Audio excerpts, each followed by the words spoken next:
watu hawazai wanaume tena or maybe mnakufa sana.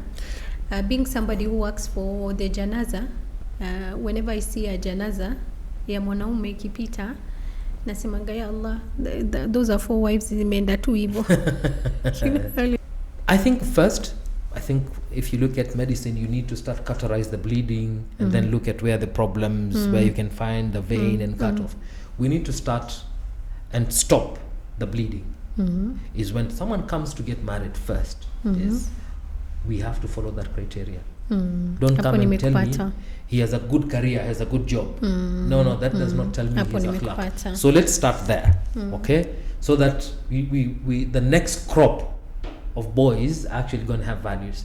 And then these boys that we have values, we have institutions, okay?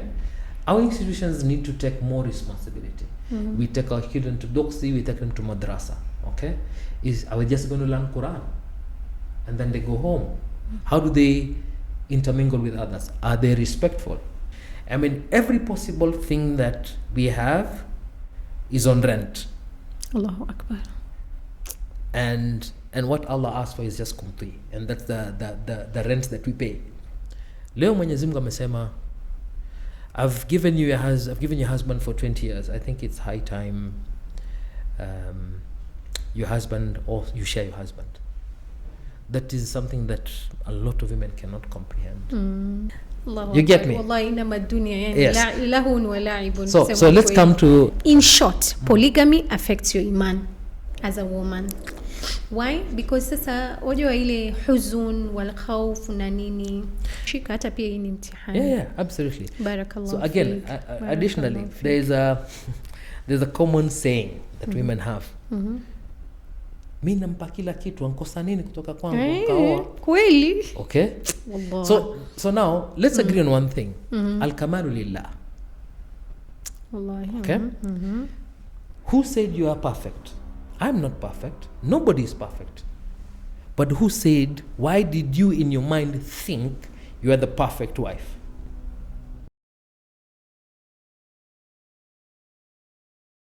The people that go back to the Quran and the Sunnah of Rasul sallallahu alaihi wasallam. Of course, from the 3 points that you've said, of course the third one is the one that is rational, is the one that dini mekubali. Yeah. And then again we go back to Allah subhanahu wa ta'ala when he says in the most of the time, yani anasema ulil albab. Ulil albab ni wale watu ambao Allah amewa grant ile uwezo wa kufahamu na kuelewa. Absolutely. And if you look at our people today, they are blindfolded by the culture, by the lifestyle ya leo. So to them it's what people say. Absolutely. And it's not what Allah subhanahu wa ta'ala says. And I love the fact that you're talking about polygamy in terms of the generation that is coming, or rather the Gen Zs, how ambao tuko nao leo. In fact, it is the reality. It is the reality, and it is the reality that there are less men. Less kwa quality idadi. men? No, kwa idadi. Okay, in kwa terms idadi, of numbers in general, kwa idadi. Kwa idadi, wanaume wamepungua. Yeah. Watu hawazai wanaume tena, or maybe mnakufa sana. Being somebody who works for the janaza, whenever I see a janaza ya mwanaume ikipita, nasemanga ya Allah, those are 4 wives zimeenda tu hivyo. You say that, yani, subhanallah, you've taken another man, you've taken another mujahid, you've taken another, you know. And to us, we value our men because they are backbone of this ummah.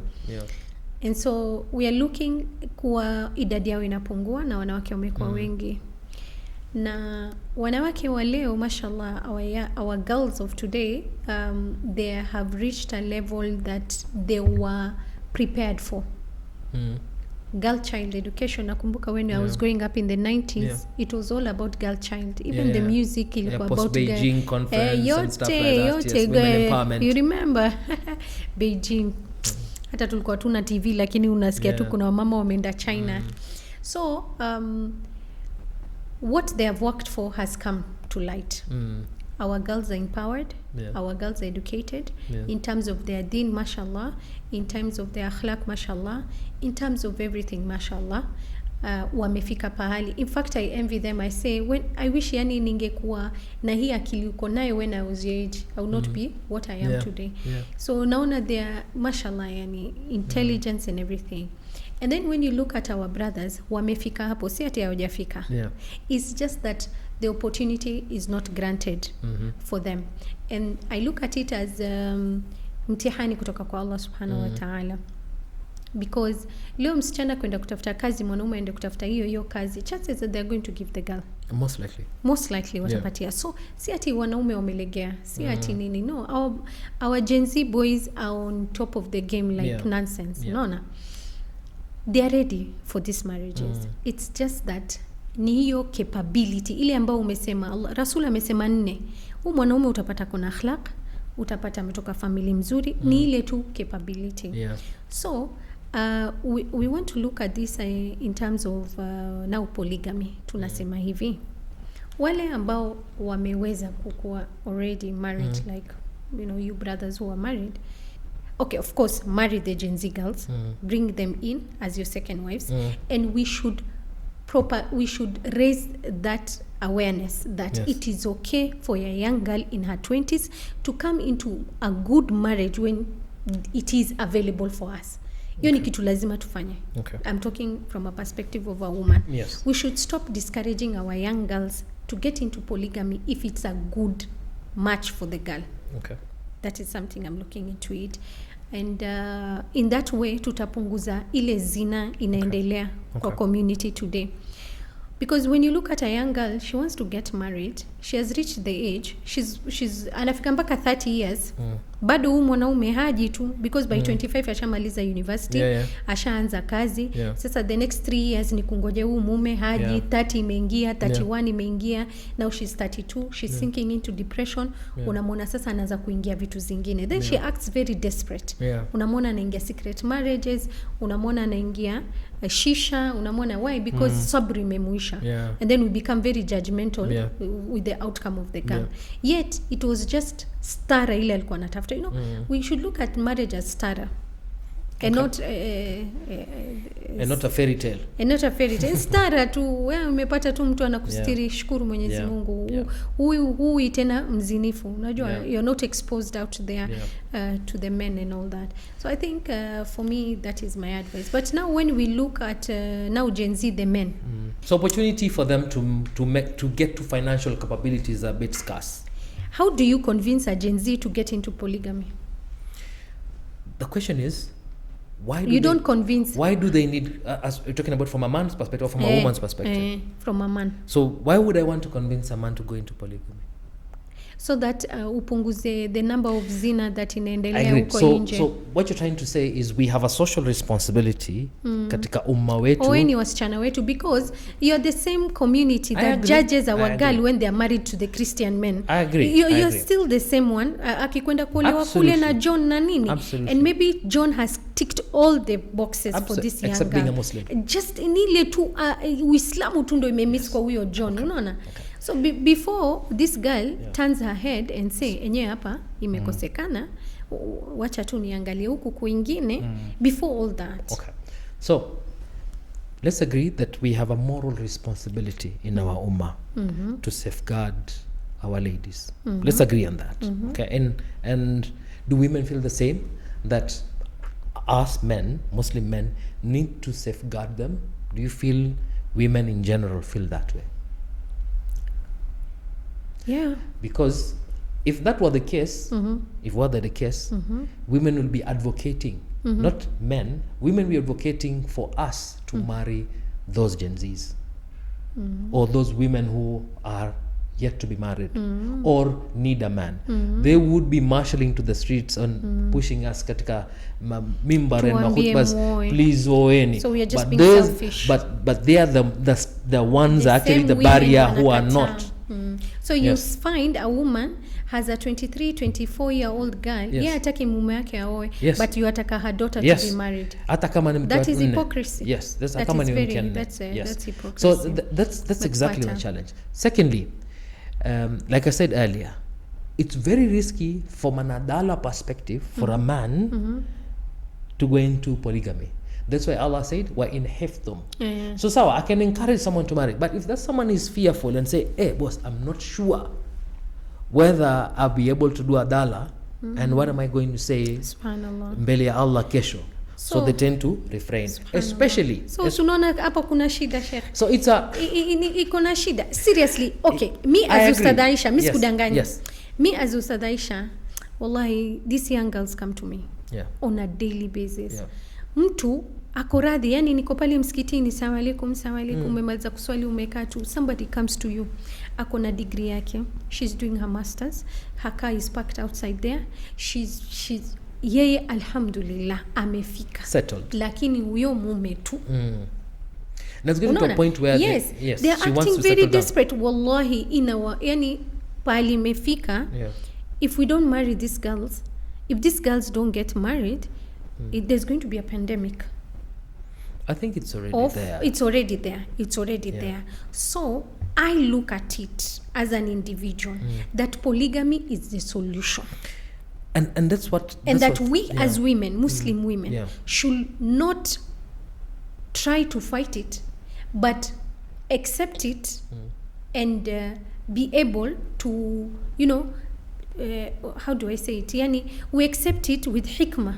We accept it with hikmah and learn on how to deal with it, so that hii uzinifu na zina na fasad na fitna ambayo inaendelea katika time yetu leo ipungue. Once imepungua, hata rahma ya Allah itateremka.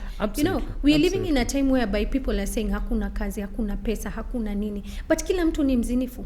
Everyone, yani si kila mtu, sorry, but zina imeenea kila mahali. So if Allah is bringing a solution, why don't we use this solution in a good way? I totally agree, and let's concur that polygamy was designed by Allah subhanahu wa ta'ala for women, not for men.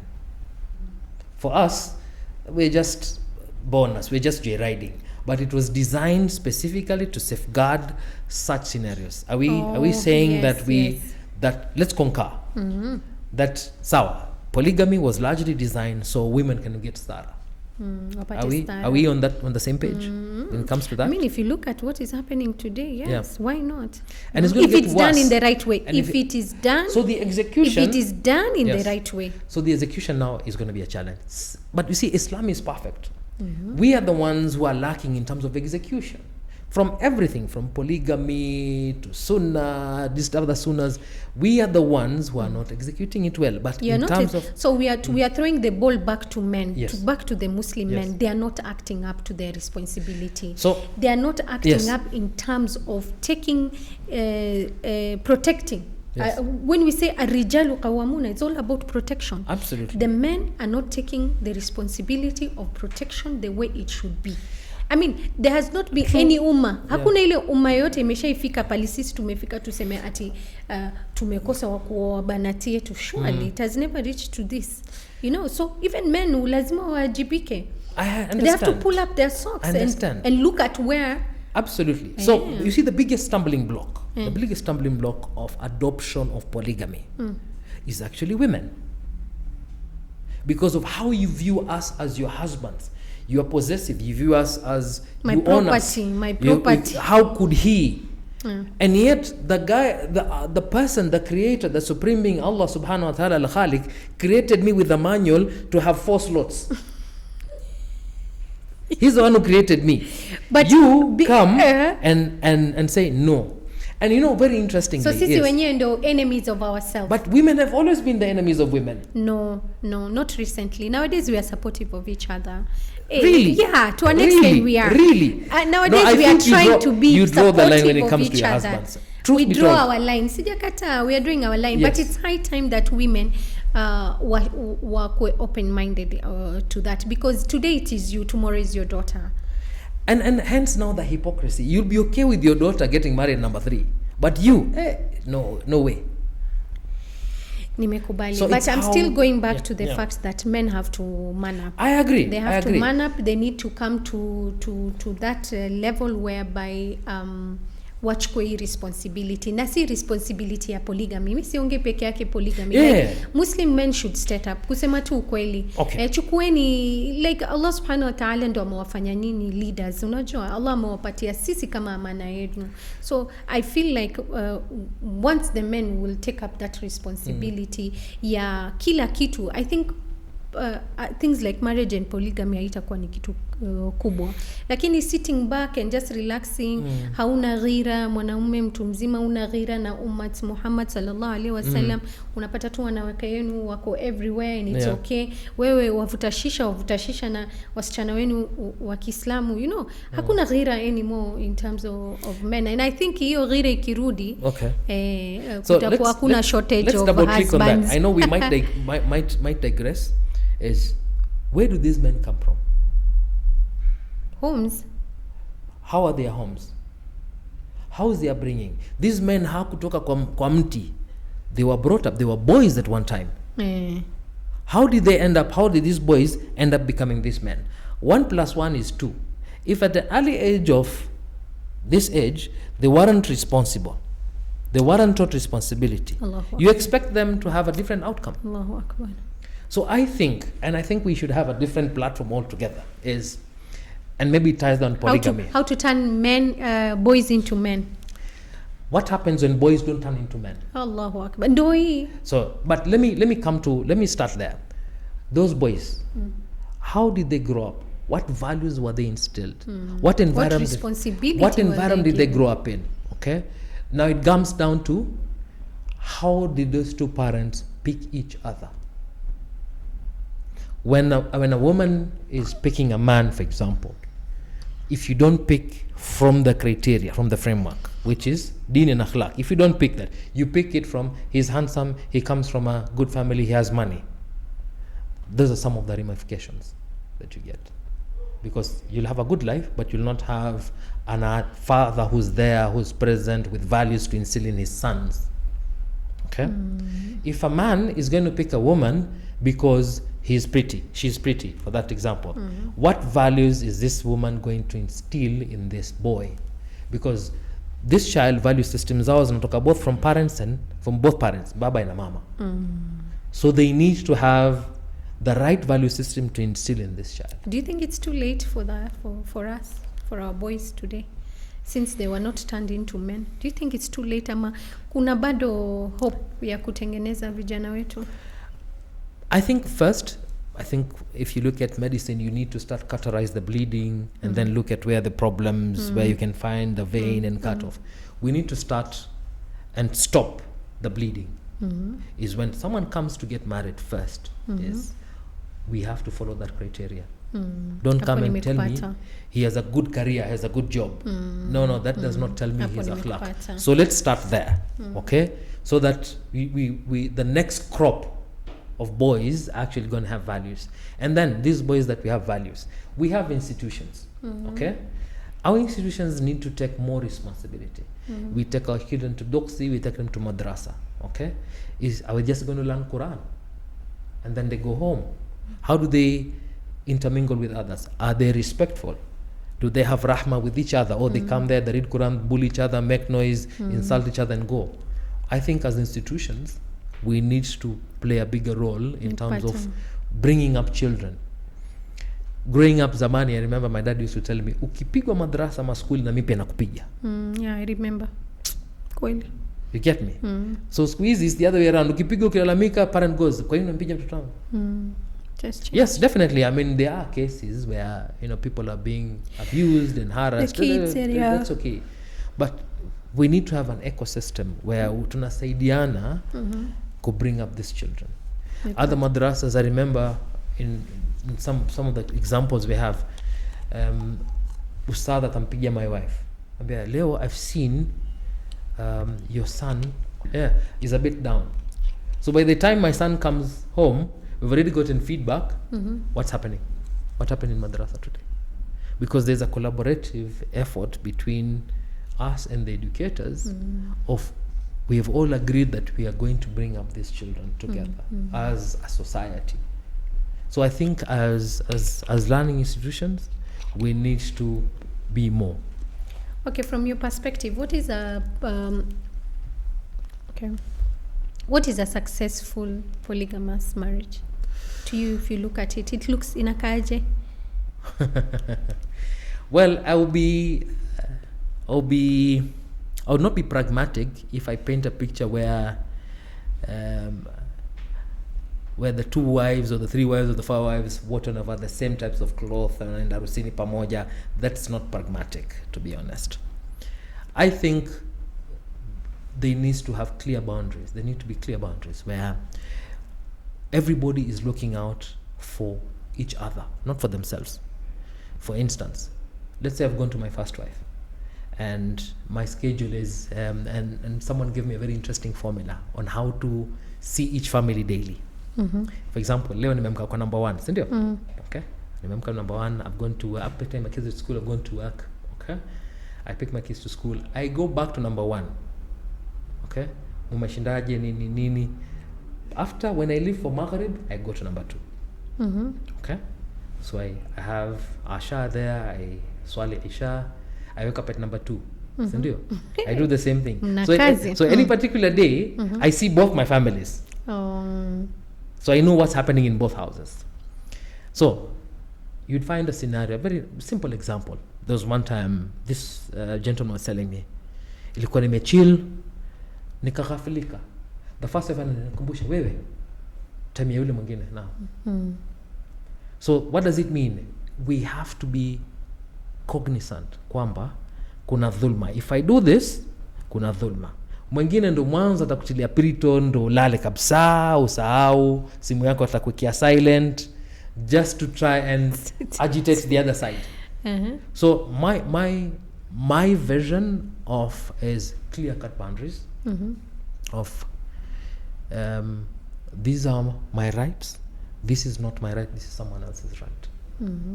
That's one. Number 2, rahma, kuoneane huruma. Okay, you have extenuating circumstances.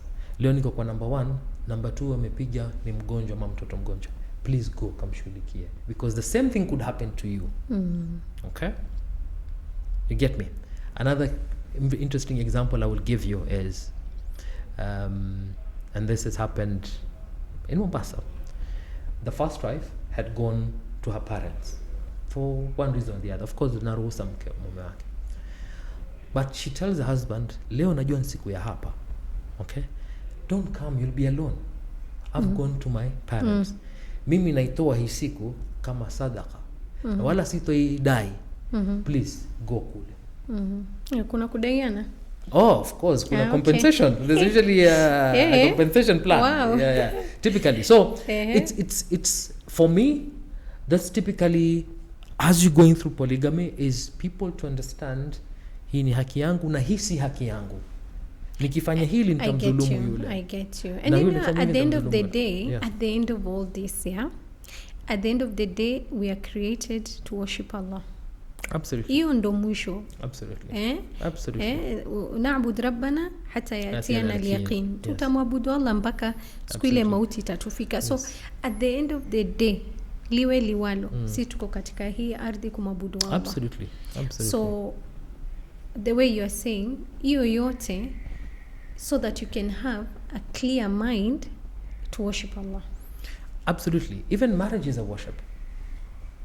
You know, vile unasema, you set your boundaries, you put this way, so that at the end of the day, ibada kwa itakuwa nzito. Because we have seen in polygamy where women are saying, yes, nimeikubali lakini imenivunja spirit yangu, imevunja ile imani yangu. We have heard of that. Okay. And I think that is somebody I don't know how you can advise, but me as a woman, I can just say, ukiona spirit imevunjika to that extent, of course you go back to Allah, but kuna kitu inaitwa, you know, when Allah removes someone from your mtihani kama hiyo ikikufanyikia, Allah just wants you to come back to him. It's like a turning point. Yes. Ulikuwa umeenda sana na hii marriage, ukajisahau imani yako, ukasahau dini yako, ukasahau unajua ibada yako, but now Allah is bringing you back. Yare tungempenda Allah zaidi, haungeumia zaidi. ya rates ungemweka Allah pali alikuwa anafaa kuwekwa. You see, as women we tend to put others above Allah, and that's why we get hurt. Very, yani tunaumia sana kwa sababu tumeweka wengine juu ya Allah. Right? Yani I wish we kept Allah above everything, Allah's love above everything, Allah's trust. Yani it's all about Allah, then our husbands, then our children. In that way ndio utaumia, spirit yako itaumia, lakini haitaumia kama ulikuwa empty from the beginning. So yani I'm just a question. Would the woman's spirit break if the husband died? Allah amemchukulia. That's how we look at it. Inna lillahi wa inna ilaihi raji'un. Like Allah amemchukua mume wangu, spirit itakufa. Itakufa. But then what happens? With time, what happens? With time heals. Time heals. But unajua kule ule ataenda vile inafaa kuenda. Like if you take this imtihan vile inafaa and ukafuata tartib ya dini vile inasema, of course you're going to pick up yourself and move on. So very well. That's exactly what I was trying to allude to, in the sense that on how wives view their husbands. Okay? They view the husband as, like you rightfully said, like above Allah, like mume wangu ndo kila kitu. Ukitasikia akinolelea mimi nitakufa. My husband, mume wangu hapendi, mume wangu. I mean it's and like I said, every neema can be taken away from you at any time. Allah, it's not our children, it's not our children, it's not our health, it's not our minds. I mean, every possible thing that we have is on rent. Allahu Akbar. And what Allah asks for is just kumti, and that's the rent that we pay. Okay, including our children, including our husbands. Okay, leo Mwenyezi Mungu amesema, I've given you your husband for 20 years. I think it's high time your husband, or you share your husband. That is something that a lot of women cannot comprehend. Cannot comprehend. In fact, the blame is totally on the husband. How could you do this to me? After 20 years of investing. So sometimes I ask people, especially women wanatumia hiyo card sana, I've invested, tumekua, we've grown, now wametaka kunyolelea. Would it be better if the husband says, look, we've been married for 15 years, we have 2 to 3 kids, I don't love you anymore, we've built this together, here's whatever I have, okay, I'm going to start over from scratch there. Is it less painful, or is it more painful? I don't know, I've not experienced. No, agreed, but from a woman's perspective, from a woman's psyche, will that be soothing? Because they use that line. To you. Statistics say nowadays, single women are more happier than married women. Statistically today, ukiangalia, women who are single, divorced with kids, wallahi wana raha, wana utulivu hata kuliko wale ambao wako katika ndoa. We are seeing that. We are not saying in a big percentage, but tunaona kuna hiyo. Yes. So the way umesema, itafika mahali utaona polygamy is not working for you, it's okay, you can leave. You can exit, absolutely. But after you've tried. And hence I was coming to this other point where women say, the spirit, let's go back to the spirit. Let's pack it kidogo and then come back, because this is just brief. Okay, we'll say ukioa mimi naenda kwetu. You've not even given me a chance to prove whether I have adala or not. Ile nikioa tu, you've gone. You've not given me a chance. I mean, sasa why do I give you a chance? Untaka kuwa sawa? So you cannot have the cake and eat it, my brother. Allah has given me the whole confectionery, not the cake, whole confectionery. Bakery nzima yangu 4. You get me? Wallahi inama dunya yani lahun wa la'ibun. So let's come to the spirit. The spirit, yes. The spirit part of it were like, okay, in short, polygamy affects your iman as a woman. Why? Because sasa wajua ile huzun wal khawf na nini. ina kuaffect kidogo, imani yako inatingika kidogo. And I think you're onto something by saying that, because isn't that part of life, being tested? Wala tabluwannakum min al-khawf and all that stuff and all that stuff. Allah lazima even when we lose. I remember there's an ayah that even the beginning of a surah that says mnataka kusema kwa nyinyi mumeamini na mtaki tuwapime imani yenu. So lazima you'll come to this as, so and we should look at it as imtihan from Allah subhanahu wa ta'ala. So that's exactly what is happening. If I lose my job, wa'udhu billah, that's a test. As a test, yeah. If I lose my child, that's a test. If Allah has decreed that huyu mume wako, you will share him, it's a test. But all the other tests, we will rise to the occasion. We will go to Allah. Allah nipe subra. Allah nipe subra, nipe kazi nyingine, nipe mtoto mwema. Give me all that. But when it comes to, that's where the line is drawn. When it comes to polygamy, we usually forget to go to Allah and say, Allah nipe subra, nilikubali jambo. Actually, that's the correct way. Nalja ila Allah. Go back to Allah. You ask Allah to give you the strength. You ask Allah to give you the wisdom. You ask Allah to, Allah to, at the end of the day, you run to Allah. Yeah. The way you run to, I like that fact. That's a very strong fact. The way mtihani zingine zikikushika hata pia hii ni mtihani. Yeah, absolutely. Barakallah. So again, additionally, there's a common saying that women have. Mimi nampa kila kitu, ankosa nini kutoka kwangu? Kaoa. Kweli? Okay? So now let's agree on one thing. Al-kamalu lillah. Wallahi. Okay? Who said you are perfect? I'm not perfect. Nobody is perfect. But who said, why did you in your mind think you are the perfect wife? No. We don't think we are perfect wives, but we believe that we have done our best as wives. We have given it our best. Of course, perfection lies with Allah. Lakini umejitolea 100%. Yes. So it's not perfection. It's I've done my best. Okay. So who's supposed to be measuring you?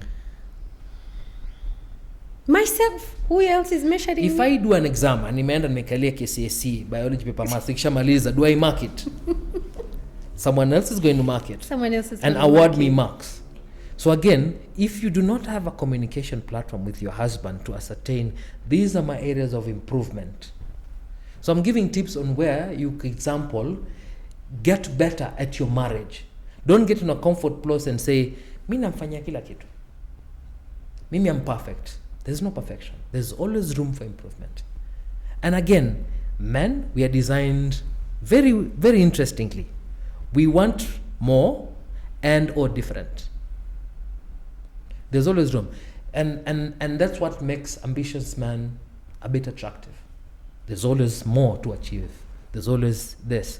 In every card of our lives. If it's education, you want more. If it's risk money, you want more. Utasenda msikitini, ukiambiwa between this time and this time, riziki ongezeka hapa. You'll push more, you'll invest more, you'll do this more. That's how one of the characteristics of men. We want more and or different. So yes, I have an amazing wife. Maybe I want more. So naongeza mke wa pili. Being selfish again. We look at would I call it selfish? Actually it's the other way around. Because if women were not selfish, they would share the resources. What is the definition of being selfish? Is to want resources to yourself and nobody to have them. Okay? That's the definition of being selfish. So being selfish, the fact that we don't want to Yes, share. Absolutely. Allahu Akbar. Absolutely. What else could it be? What's the definition of being selfish? You're being selfish because you want to, it's all about you. No, it's not. Wajifikiria tu nafsi yako wewe yani. No. Sio hivyo. Yeah, that's how we look at it as women. Yani wewe unataka tu oa, yani subhanallah. Exactly. So it's all about you yani. And by the way, wacha nikwambie, it's very good because it makes women revalue themselves, evaluate themselves. Yes. Because something like that will make a woman now ndo utaona sasa she's taking care of herself, goes back and